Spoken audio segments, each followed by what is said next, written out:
What's up, everybody? This is Jose with Oakland Latinos Unidos, aka Oakland Latinos United. It's been a while since I made a video, so I just want to make videos and catch up. But the video of today is called Growing Up Chicano in a Black City.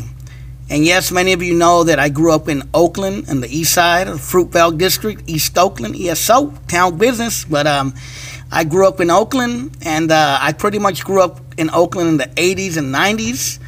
And at that time, Oakland was considered a black city.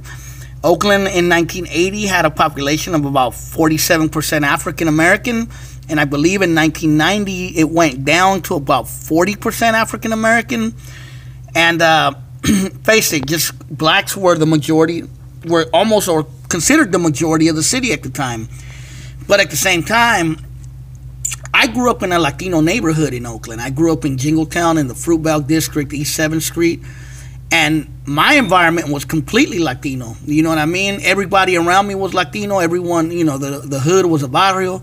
You know, there was Mexican restaurants everywhere, taco trucks everywhere. Everyone spoke Spanish. So there was a strong raza presence in Oakland, regardless of it being a black city.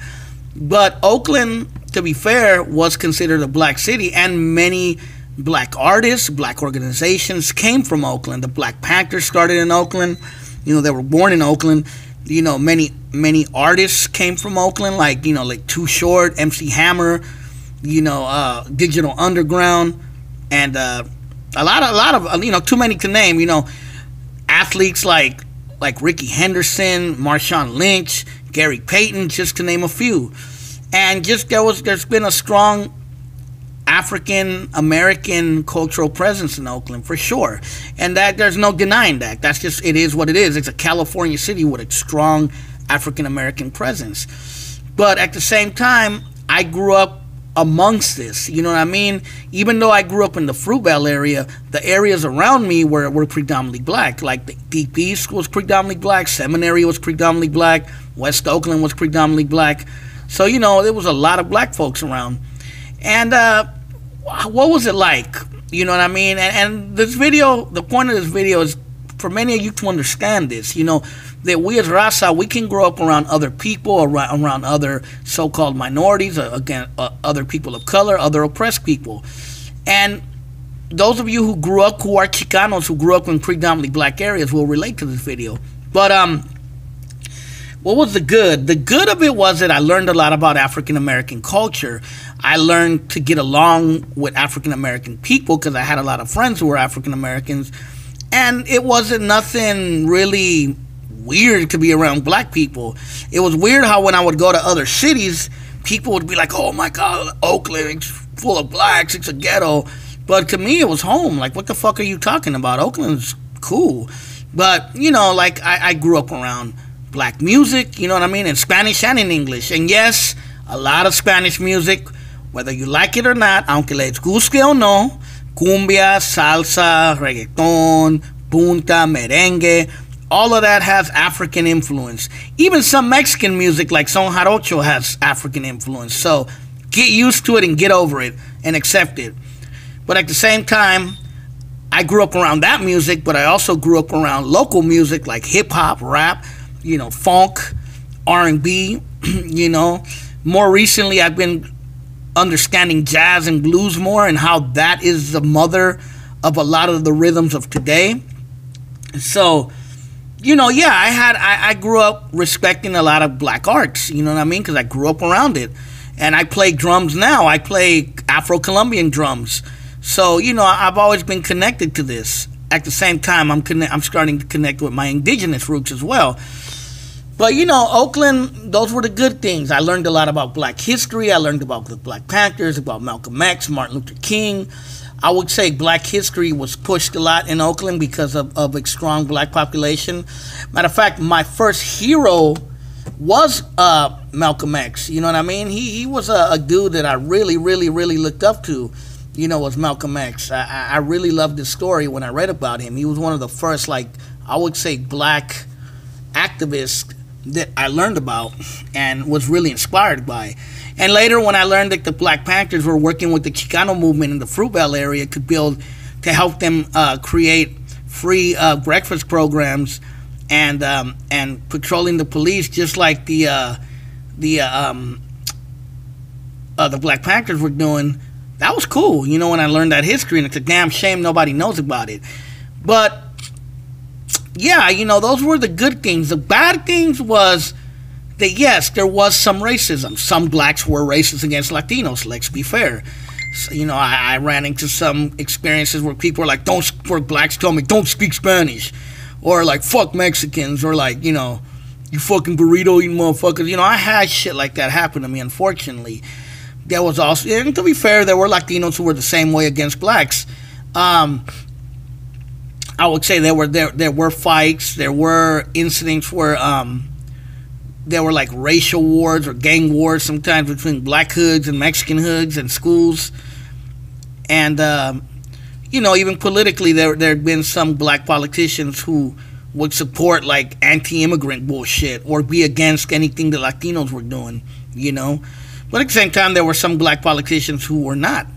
And the reason I say black politicians, because black politicians had a hold on politics in Oakland from a long time, going way back to the 50s. So you know, blacks worked hard and let's be fair, they really fought to get into political power in Oakland. They did. But some became just as worse as the whites in the past. So I learned that very quickly as well. There were some good ones too, like Wilson Riles. I remember him. He supported like immigrants and Chicanos and stuff like that. So, you know, not all were bad, but I would say those were the negative things. And also sometimes if you would go to certain neighborhoods that were all black, you know, so there would be certain black dudes that'd be like, oh, fucking Mexicans, what you doing in my hood? You know, some of that shit would happen from time to time. Not always, but it would. I would say it wasn't as bad as what I hear about in Los Angeles, but you had your racial bullshit here and there. And also, even within me, black culture influenced me in many ways, like even the way I talk. You know, like if I go to LA, my cousins in Los Angeles, they always be like, hey, homie, you talk a trip, bro. You kind of sound like you're black, eh? You know what I mean? Even though I don't think I sound like I'm black, but then I'm from Oakland, and I picked up a lot of black slang words, and maybe I do sound that way. I just don't hear it. You know what I mean? But, you know, it is what it is. That's just my upbringing. I'm from Oakland. I'm not from Boyle Heights. I'm not from East LA. I'm not from, you know, Southern California. I'm from the Bay, from Oakland, from, you know, the Bay Area. And to be fair, in spite of all this black culture around me, Chicano and Latino culture was very strong in Oakland. Because at the end of the day, whether people like it or not, or accept it or not, Oakland is Aztlán. Oakland is California. And California, Mexicanos, Raza, Latinos, indigenous people, we have a long motherfucking history in this state. Regardless whether people like it or not, whether you're black, white, Asian, you have to accept that, because that is the reality. And our history and culture goes deep in Oakland, just as deep as black culture does. And there's many artists and politicians and a lot of people who did things in Oakland that were Chicanos and Latinos as well, which I will make a video of in another date. But yeah, you know, the Chicano culture was strong around me. I mean, when I was growing up, you know, the cholos, the lowriders, the taco trucks everywhere, all the Mexican restaurants like La Fortuna, Octayas, you know, Arts, Delicatessen, you know, if you went to West Oakland, it was Mi Rancho, Mexicali Road, La Borrinqueña. You know, it was all around me. Chicano culture and Raza culture was all around me. We always had the big festivals, Dia de los Muertos, Cinco de Mayo. You know what I mean? It was always there. So our culture was very well represented. I would say that our history in Oakland definitely has been ignored. Chicano history. And Chicano history wasn't pushed much as black history was. And when they would bring up Chicano history, it was usually Cesar Chavez, and that's it. But it goes deeper than just Cesar Chavez, as we know. But that's not an Oakland thing, I would say. That's more of a United States thing, because the United States in general wants you to believe that we have no history and we're just these border hoppers that have no history at all. You know what I mean? Which is bullshit, but it is what it is. So I wouldn't say that's an Oakland thing. You know, I would say that's just a United States thing. But there you go. There you have it. That's what it was like. I'm a Chicano who's very proud of my Chicano, indigenous, Latino, Mexican, and Salvadorian roots. But I grew up in a city that was predominantly African American, and I'm very proud that I grew up in that city. I love Oakland. That's my hometown. Town business. You know what I mean? I'll never forget where I come from. You know what I mean? And that's my reality. And yeah, that's how it is. So tell me what you think. If you like this video, leave a message. And yeah, I want to make more videos. I've been lagging on the videos, but I'm going to have more stuff for you guys. So this is Jose with Oakland Latinos Unidos. Take care.